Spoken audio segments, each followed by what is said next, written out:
Oh boy, it's been a crazy morning. It took me 2 hours to go 35 miles from my home down to Boca today because someone had a complete spin out on 95 South, closing all the southbound lanes, going all the way back to Lake Worth. So it took me 2 hours, so I'm a little bit delayed with my note this morning. But hey, good morning. It is Tuesday, July 19th, and I am Kenny Bulgari, your host of the party. And what do we got going on today? Well, it is a beautiful day out here in South Florida. Still a little bit humid, but it is July. And what is it that you need to know, right? What is it that is going to drive the markets? Because the markets are up, and they're up fairly big, right? They did try to advance yesterday, but then they failed. We'll get to that more in a moment. The failure being credited to caution coming out of Apple, which I think is completely ridiculous. IBM beats across all their lines, and they warn of dollar strength. And the algos do what?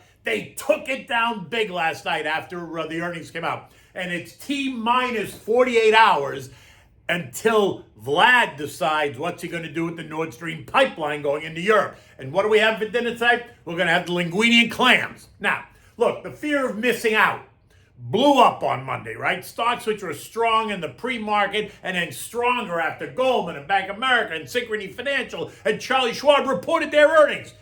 Stocks ended lower on the day. The Dow swung 663 points from high to low to end the day down 215 points, or 0.7%. The S&P swung 84 points from high to low, ending the day down 32 points. The Nasdaq lost 94 points after swinging 307 points. The Russell lost 6 points, and the transports gained 70 points after swinging 245 points, adding 0.5%. The bank earnings continued to tell the same story.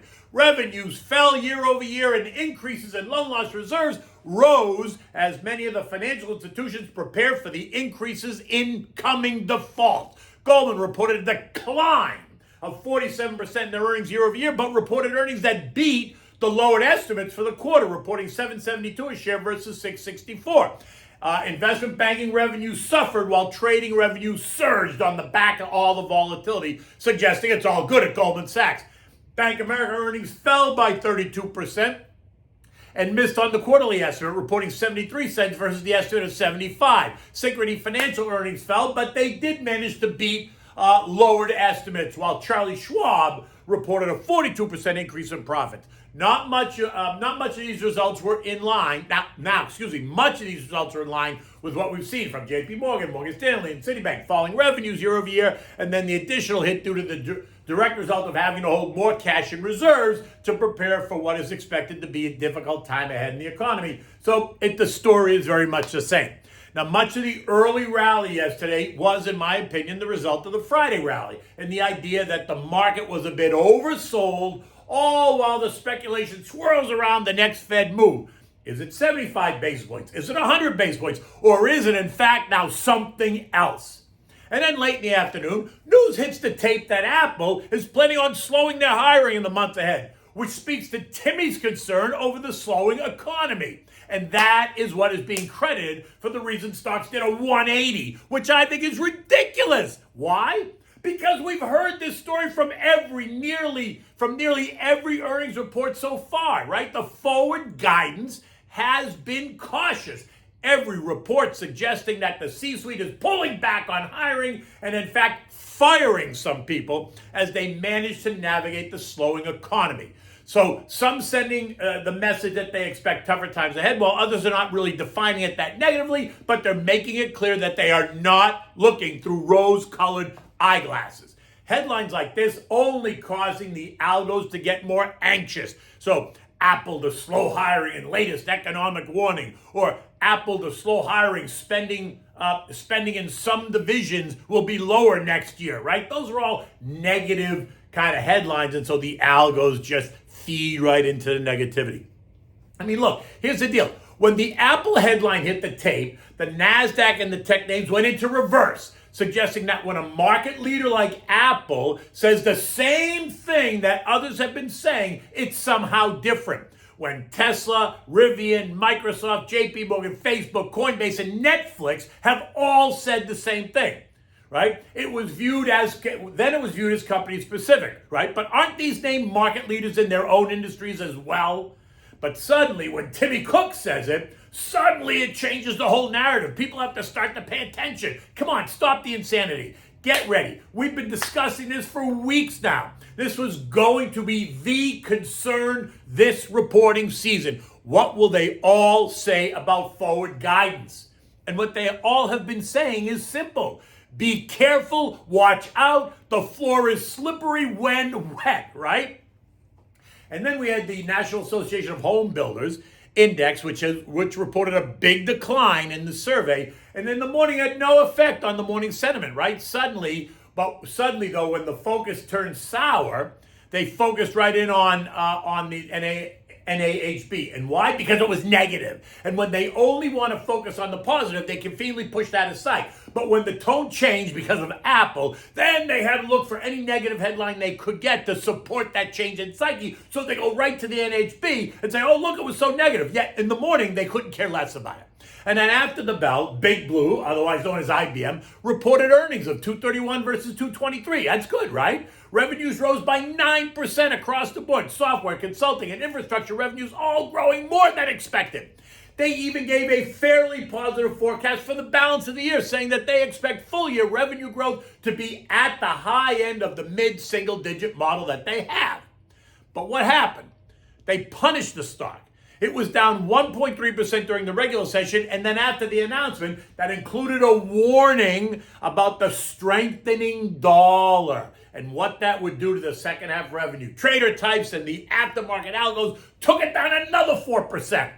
And this morning it's quoted at $131, down $7 from last night's close. In any event, you have to decide if this move lower is an opportunity for a long-term buyer. And you know me, I like IBM.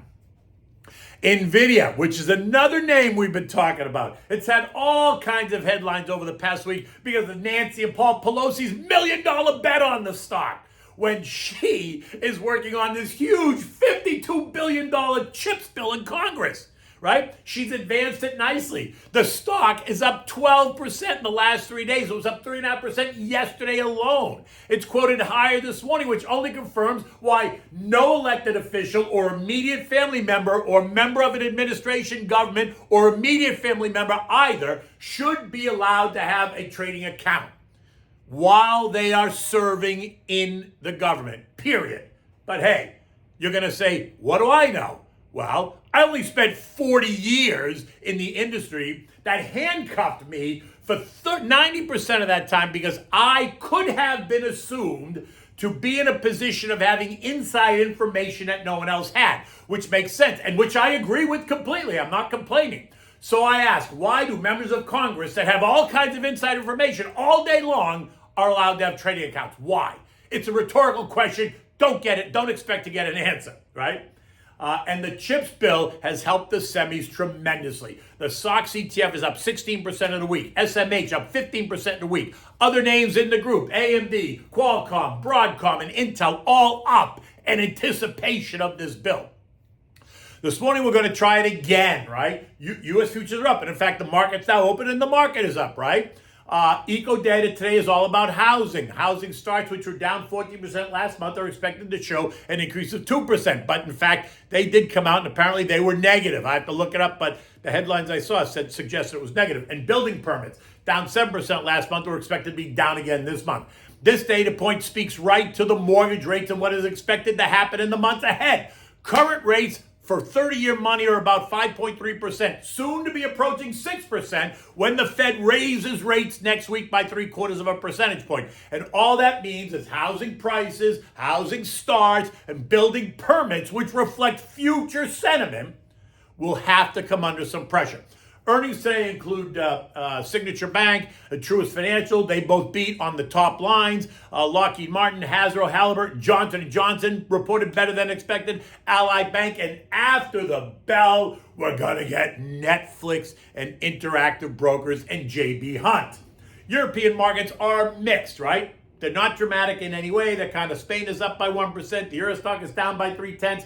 The European Central Bank is due to announce this Thursday, and the conversation there is now about a 50 basis point rate increase after Christine Lagarde kept telling the world that she would only raise by 25 basis points. I made this point yesterday. She is way behind the eight ball. Inflation is running at better than 9% across the region, and her rates are still negative. The Fed is raising rates in 75 basis point increments, and she appears to be asleep at the wheel. Something has to give. In addition, Europeans are also digesting earnings as the season is now in full swing. Treasuries across the curve remain inverted, and suddenly that doesn't appear to be an issue any longer, right? Remember all the angst around the inverted curve when it had inverted for a 1 hour period 3 months ago. Do you remember what that meant? The media couldn't stop talking about it. An inverted yield curve spells disaster.